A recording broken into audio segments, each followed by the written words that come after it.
Everything I attention TV so social media trends na me be so na say and some so I was social in the media so and in the mountain so and then magia akonya me dey ever so more attention TV so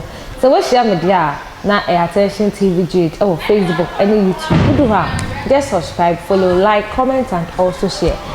so we person your first person to get the videos so I know patch one notification bar so at the amam na bibia adedin and so am dey so more edify pastor lava so ye nene or the strong warning just the warning chinchirinche e dey akọ e dey ama Obaapa Christy eni na anya enim say e ex wife ex husband na we ana wochiri ma chese ka me akoye say video bi beto just social media so a pastor love any white lady and as broni bi gina ha wochiri ma say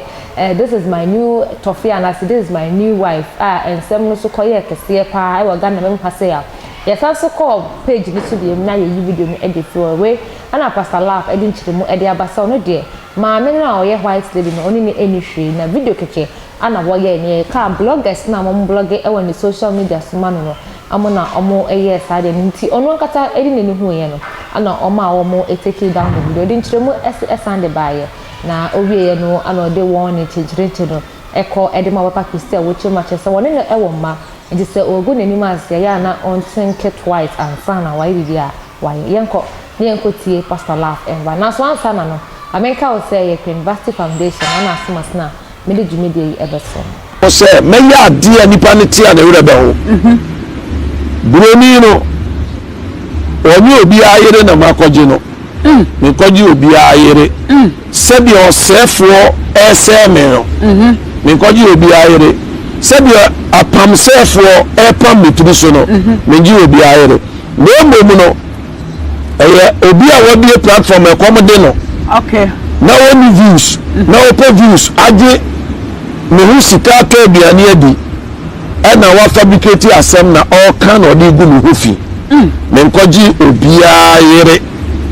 obi ani wonu mo betumi abasa asiso abeka chem se maba na yere ho me ni se suban no okay obi yire eye me machiwade obi yire eye me machiwade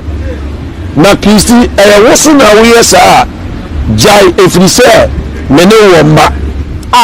se me sei a wo so no ma nyina sei wow me ne wo sha ase o foundation eye me wa bra be mo kontu eye me omua eye me ene so otimi kono otimi ba eye ensede me no shase yie no wow eno na aboa wo daache enti emopa emo nkrofo pass ye megu no hofi na ye gu no hofi a ebi kawo ebi kawo if you say wonni me aye bida wow wonni me aye bida na wonni me aye bida na sa wuduru ba bi na wo seme e ka me won bon ensembone si emu na nima se awo ebi count if you see a can Rebecca so Christian love my former husband and Rebecca so when you know also about when you know also when you were a mom and son it may say ebi count a count ba to so na boss apa na jai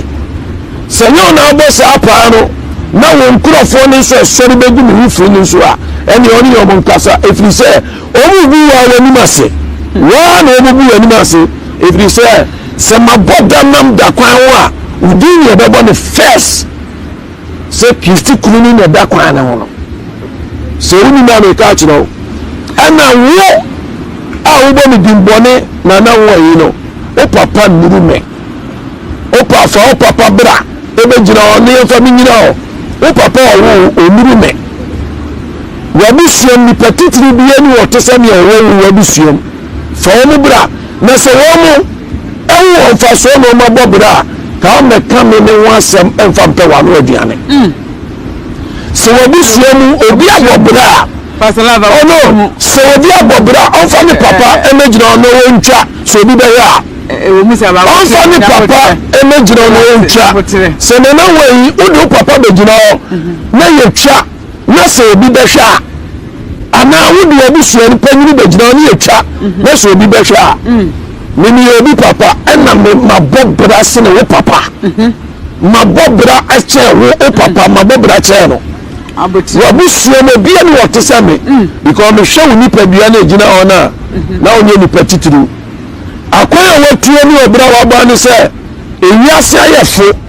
ama social media ayefo a wotofo a na wa the internet agusu na wo super obi gu nanim ase kanina yeye kotua 200 million now they assign contract e wo radio station no aka wonya bi mfa nsan ewiase na ayefo na de mpesa me catch on say kasen kodu ema esum ento wo kwem na wonsem na woka egu asofo mpanimfo wo anim ase a woni evidence a wa pagya wani pagya wa beti atra wo ntono me se obadwo se fam na botre pasalaba me se bo se obadwo fam be mi na wo dia fa me ho no obadwo fam obadwo se nsuwunu if it say we said them nimme empanimfo futuo ni nipa futuo e na mama yese nsuwunu na nka wo de eka wo kade be chi usini pasalab na video no baby che say anamo bi amutu ho bia na wo bia wo pese wo trase wo fuma me na no akisi bi no so so ni said them me sada no ko said them me sada ko eno no oh wow na me ka say the hotel no o say wasa because enipem more na enipem what ma say na ana enipa no one ne nam no so na de ne ma me tinam se busakum chacha na brante na ni atra na ni nto so obedi sofo bia tamo bebu sofo bia ni mo me say me se ne bo obadwo fam so on to say bia eni abema na so ye na hu yi obem be kan just because of a caption na okwu ye no na caption na hu ye na ede ni tia se o caption adena o my channel for be me interview Omuchule say Pastor Love new wife. Okay. Na ye no kre. Da bi nenenum. Caption amuchule nyina na ye no kre. Ono ne caption ochule nyina na ye no kre. Okay. Obi pewa. All right. Obi pewa. Egu animu ase a asem ketekete wo ye ne kakraka. Woni se me wa adofo me wo ma. Me wo abusua. Wo mo frɛ me fra America no we frɛ me fra no frɛ akola ketekete. We do a issue and pattern, no disoffu atom, no do a beatum, missing me send the ball, or bed true. Hey, now open so church or bedroom now. Oh, my son, where I will fall, my son, the ball, missing my son, my son, the ball. I was saying, I am the Jimmy Dinina, a social media trends, and I'm the best thing. I'm a Monisha Monity.